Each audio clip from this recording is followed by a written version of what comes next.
Scan down. G'day and welcome to Mark and Sam After Work. Today I want to go through this new rifle build that we've got here. It's one of the what started off as the supporter suggested builds, and we're going to go down the road of how people want more information. We're going to try and set that up as club members or things like that. That's all for another video. That's something I'm still trying to figure out, but let's go through what we've actually got here. This is a 260 Remington, and it's in a Tikka TX3. It's actually the super varmint. I'll go through the build so you can see what it is, but it's something we've already set up some basic loads. That's the half a box of ammo that's left after the shoot we did, just setting it up, basic break-in on the barrel, basically getting things all sort of squared away, making sure working out load data, that sort of stuff. And I'll go through that as we go through the video. But this was the stainless steel 24-inch barrel, 1-in-8 twist, 260 Remington in, like I said, the super varmint.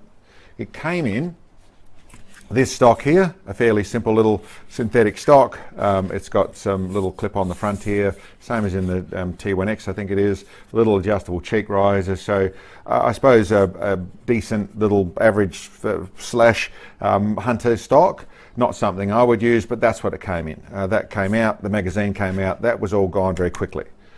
What we put it in, what you see here, is not quite what it appears. This is actually probably one of the next ones coming up. This is 270 when we've got a proper barrel. But this is sitting in the little Southern Cross small arms chassis. So very well-priced little chassis. This is what it looks like. Buttstock, the center section, fore end, that sort of stuff, with a simple pistol grip. That chassis is the same as what you're looking at on the Tikka. Now I'll put this one down and out of the road. What I've got, another piece here. This is one of the things I did. I'll go through it step by step. The chassis is a great little chassis. I've used it before, worked very well, but I wanted to go just the next level. A few little features I wanted to work for me. So I wanted to raise the butt pad, and that's what I did. We'll start from the back and move forward. I made up a couple of stainless steel machine pieces that basically let me reposition, so I can run that butt pad at different heights. It's not a simple adjust. You have to unbolt it and bolt it back on, but it'll let me raise the butt pad to where I wanted it to be.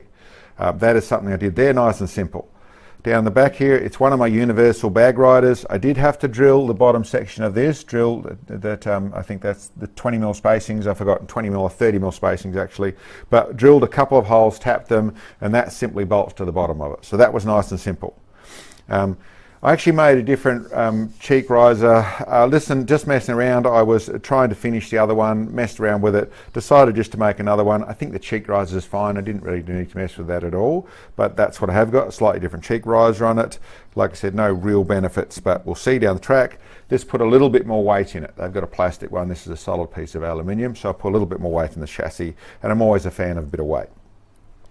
This chassis, it works with, I prefer not to use, but it works with, this is just an AI mag, or Accurate Mad mag, I think, but the magazine, that all works in this chassis, works properly, does feed, but I prefer, especially with new brass, I like keeping it clean and neat and tidy, that sort of stuff. I prefer not to scrape it in and out of the magazine, but it does work properly and feed properly in this system. This does, being the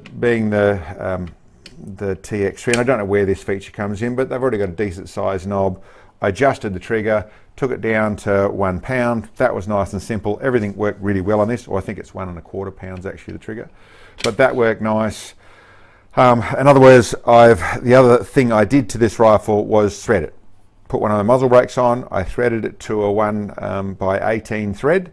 So nice big thread, put a muzzle brake on the front of it, simply to do what we normally do.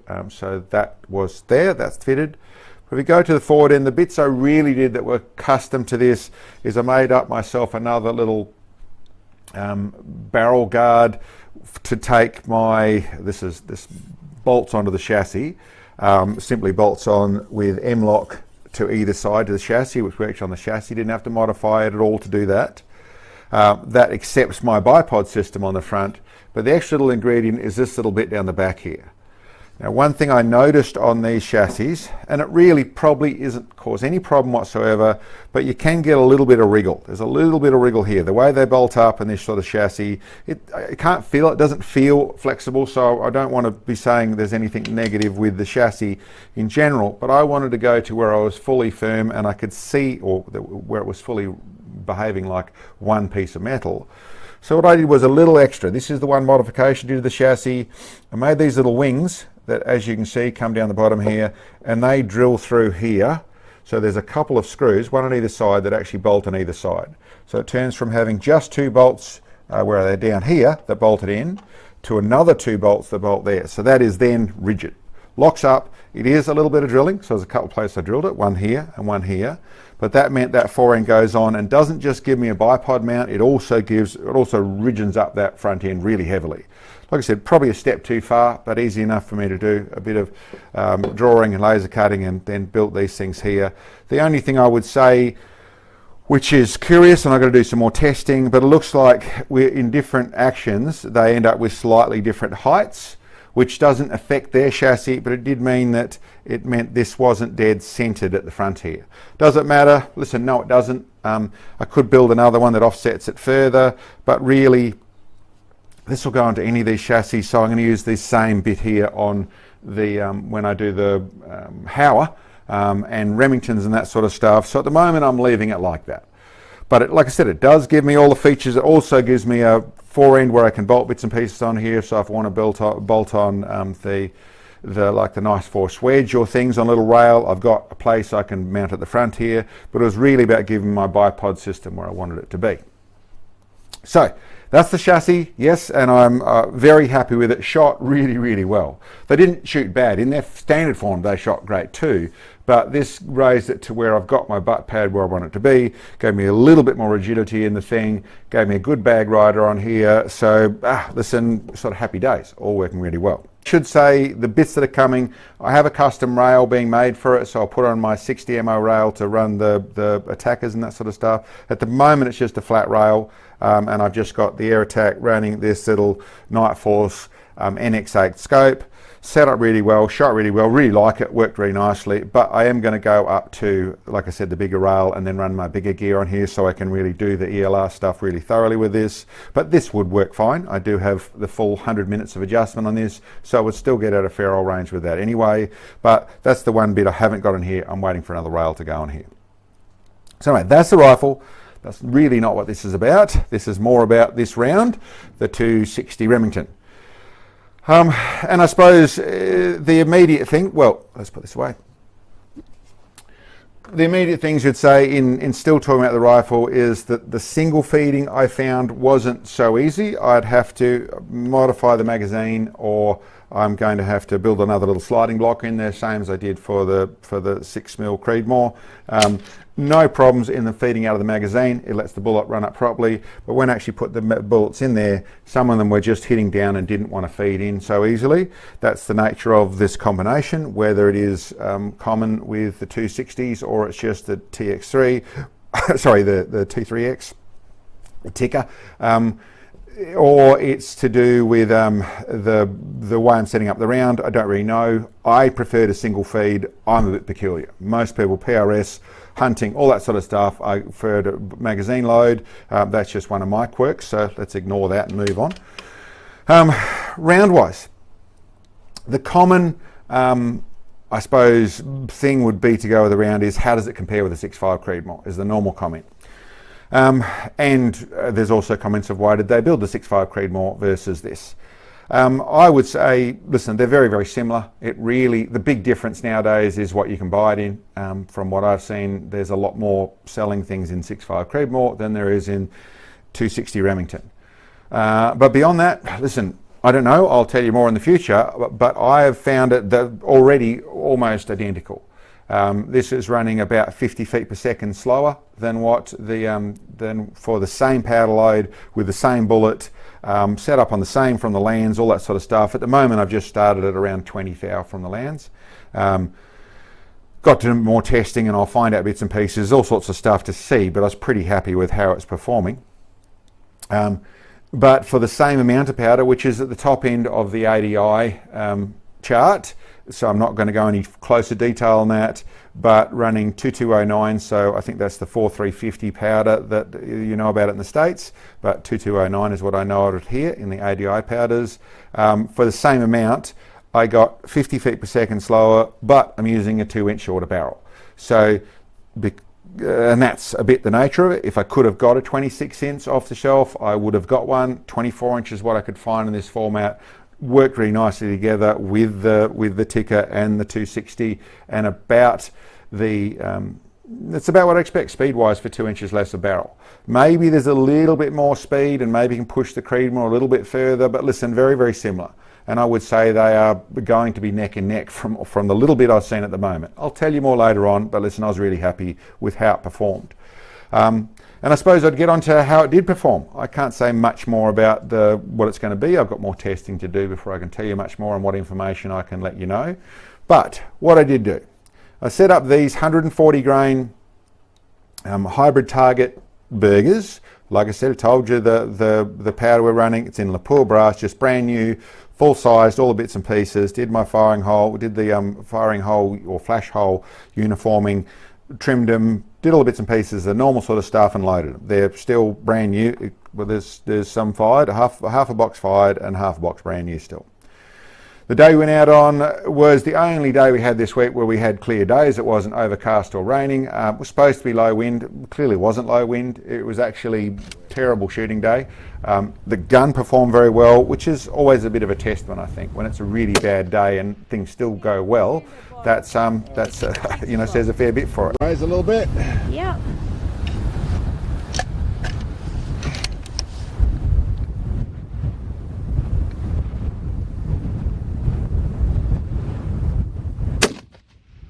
Hit. 4 o'clock. 3 inches right edge.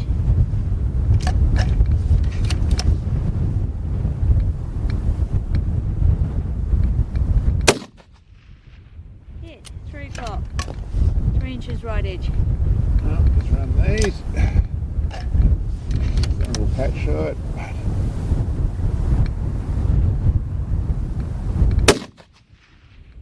3 o'clock. 3 inches right edge. Yeah, that's not bad. Yeah. Shoots nice. That's good.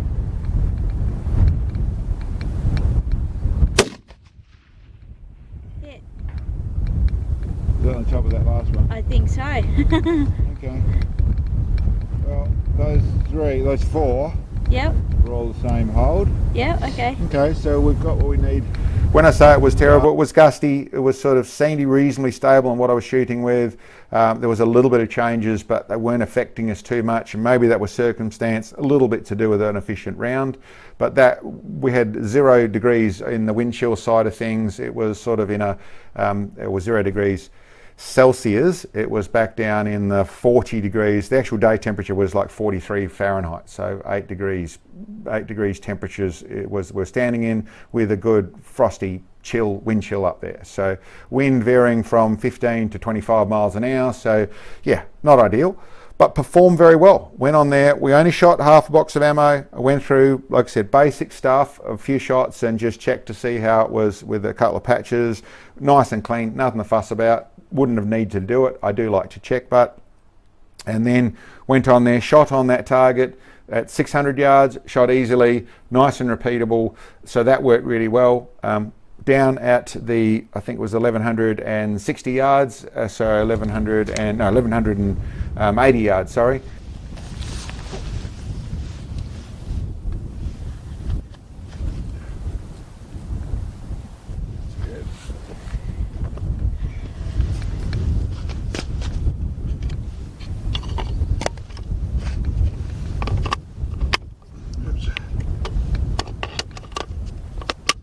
The wind is changing a lot. It's quite gusty. Yeah, I mean, it's a bit out of place, but that felt pretty, it was stable. It's only 600 obviously, but still. Yeah. It started to really work. Yeah. I had to work with the magazine to get a single feed like I wanted to. But Okay. yeah, put together a gun and hurry. So let's just see Yep. where this goes. Look, yeah. There's something interesting. Radio. We've got to figure out the wind and that sort of stuff, so Yep. let's just see where we land. Okay.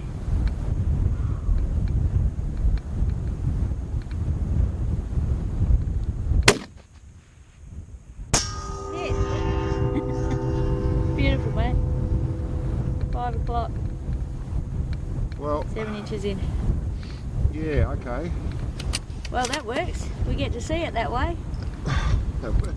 Absolutely. I wasn't really expecting. I was expecting the wind to have to figure out the wind. Yeah, I really okay. wasn't making much sense of it. Awesome.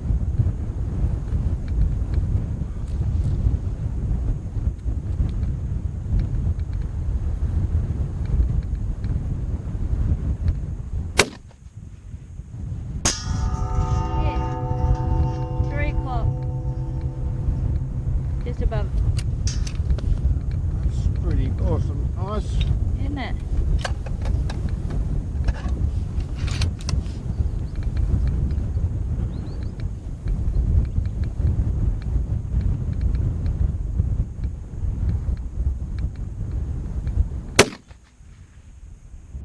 Yeah. 5 o'clock, 2 inches right edge. Sorry, 4 o'clock. Yeah, I saw it.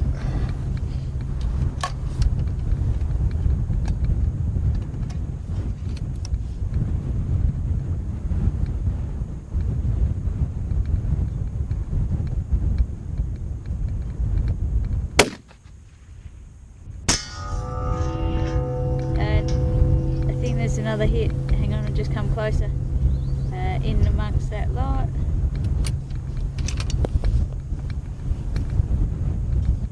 Just above 330.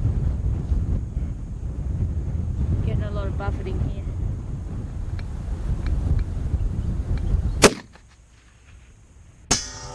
Bottom edge. 5 o'clock, bottom edge. I heard that one. Yeah, it did, didn't we? Okay, so from the last one, but that's on its 5 shots. It's all about at the target. That was on. Yeah. Actually, we were ready to have to do a little bit of work there. We were ready for that to be a miss, and Sam was stressing about whether we're going to be able to see things at that distance, at long grass and all that sort of stuff. So, you know, I only have to miss the target by a foot in wind that I wasn't completely certain about. So not unlikely, a foot or a metre yard. But the first shot, that was it. On the plate, easy. Sigh of relief, no problems there. Went through 5 shots on the plate. It was around about I think out there it was about an 8-inch group, maybe 10-inch group. But those conditions, I'm really not trying to see a group. We're sort of happy if we're keeping them on steel. And then over to the coat can. Okay, 5 shots. Let's see if we can do it. This is pretty changing wind, but let's just make an adjustment from that. So just go from the hole we're using. Ready up.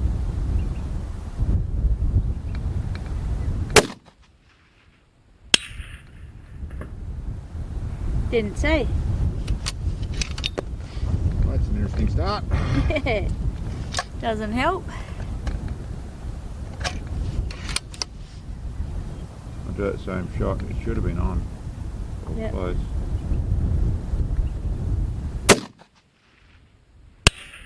Right and low. One can right, one can low. So hit the right. Okay, so right and low. Yep.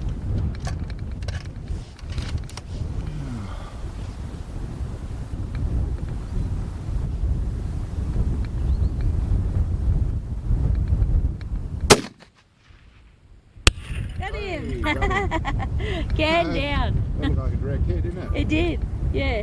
Can shot off to the right. I'd say it got it on the left side. Got him! Okay, well that got him good. Awesome. That was a bit like the 6mm Creedmoor. 2 shots on. Done. Yeah. Oh, 3 shots. We had 1 missing. We did. And we got 2 left. Okay, so I still think that's good. Good. They're shooting really well. Yeah. We can run a bit more powder. Okay. Hey, that's a low, that's the coat can is just a little silly bit. It makes a nice, short, simple video. And listen, if we missed it, we missed it, and you probably wouldn't get to see it. But that performed really well again. We did the same sort of thing with a 6mm Creedmoor. That was only 2 shots. Of course, I didn't get to see the first shot with this one here. That must have been 6 inches off the can, but into a shadow where nothing flinched. Hence the comment of Sam was concerned whether we're going to see the stuff on the steel. But then hit it, and yeah, even closer. Got the can this time rather than the rock first by the looks of it. So listen, performed really well. Really happy with it. Lots more information to come. Last little bit to go with the rail, like I said, so we can stick the big stuff on. And listen, it is just 24-inch barrel, but I think I'm going to run probably a grain more powder, and that'll sort of correct that speed side of things. And it looks like we've got the room to move with the pressure I'm looking at in the primers. So yeah, should be all very good. Really happy to get started with it. Let us know what you think. 260 Remington, and we'll stretch it out. We'll be at the 2,500 yards before you can blink, but got to wait for a bit of dry paddock before that happens. But yes, we've started. This is the first one. Let us know what you think. Thanks for checking in on us, guys, and we'll catch you next time.